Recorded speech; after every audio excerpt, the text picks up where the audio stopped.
Well, let's talk about the Yankees. They start a 3-game set at home against the Cardinals. So they pretty much get home, wash their clothes, pack again, and leave on Sunday. This is a really important time. I looked over the remainder of the schedule. It's not easy. I think they have the 4th toughest schedule in the American League, and the Orioles have one of the easiest schedules in the American League. So you would say, well, that's bad, right? But it's not, because the Yankees play better against better teams. Their record against winning teams is 44-30. That's the best in the majors. Against teams 500 or below, and by the way, the Cardinals are exactly 500, they're 34-26. That's 19th in baseball. Holy crap. So the Yankees have 3 games against the Cardinals this weekend, and then 3 games in Texas, Monday, Tuesday, and Wednesday, in Arlington against the Rangers. While they're playing those games, right, those games are fraught with peril.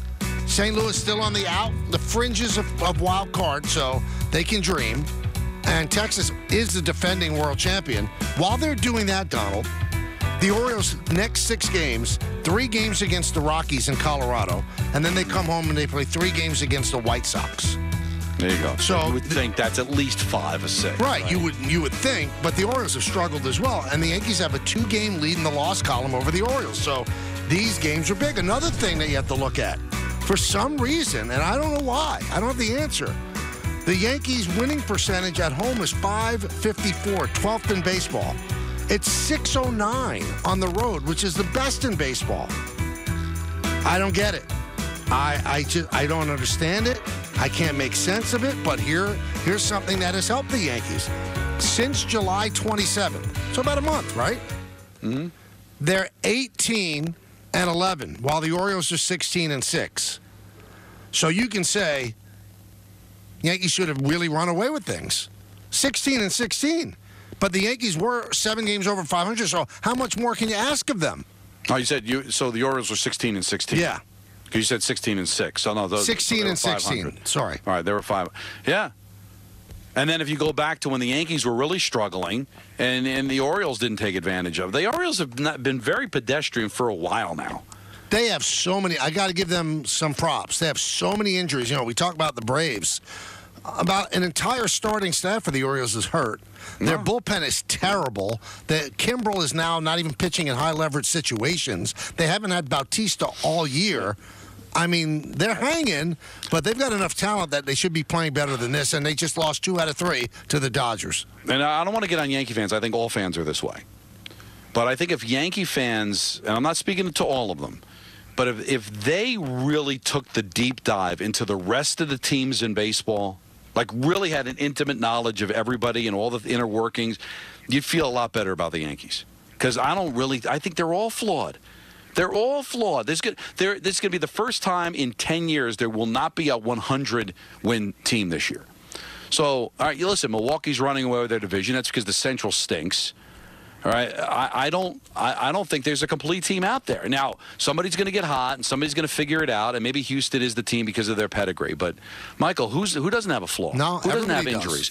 But teams like fans, they look at their team like I focus on the Mets, you focus on the Yankees, but if you take a look, all of these teams have issues, all of them have problems, all of them have hit the skids at some point, all of them have suffered devastating injuries.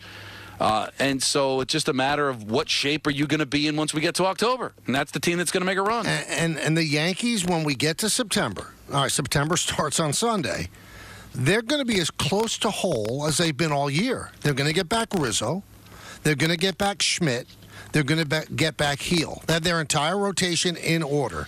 After not having Cole for the first couple of months of the season, he's their ace, so everybody else you've got. Then, when they decide, they can bring up Hamilton, they could bring up Efros, they could bring up Birdie, they can really stack their bullpen. So, no excuses. No excuses. Finish first in the American League East. Because if you finish first in the East, you know what? You got a much better chance of getting to the World Series.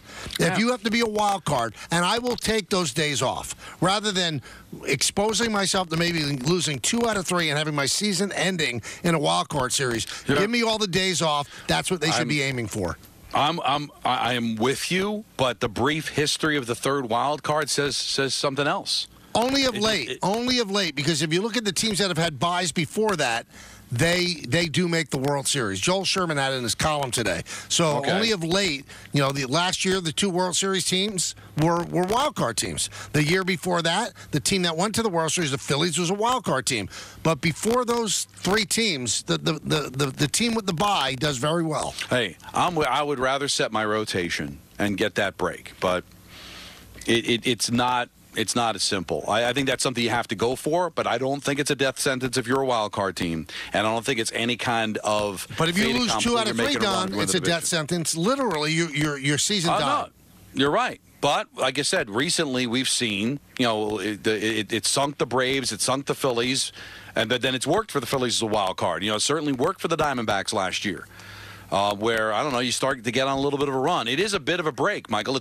It depending on how it breaks, it could be it's longer than the All-Star break.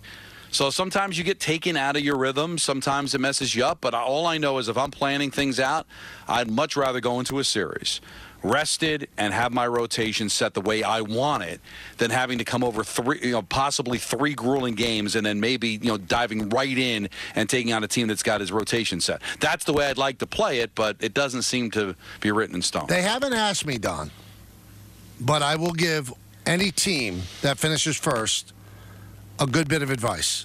Okay. Take your best minor league team because their season will be over by October. Keep them ready, and then have your 4th and 5th starters play games during the wild card round.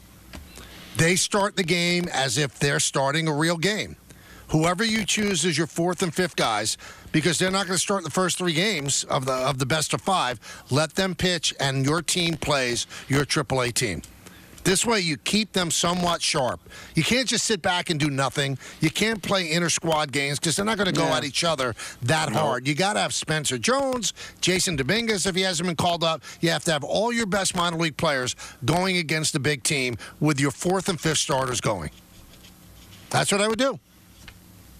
No, I like it too. It's something to certainly think about, and you've got the proximity's pretty close. It's not the old days where the Mets AAA was in Vegas. I mean, you can make this happen, even if it's Somerset and a AA team. Michael, it's a quick jaunt down 287 and play a series, get into a game. It's probably a very smart thing to do. And I'm giving that advice free, Don. I'm not asking for any. Listen, but if they were to offer something, you'd take it. No, I wouldn't even take it. I'm just trying to help. 33 years announcing the games. I'm just trying to help.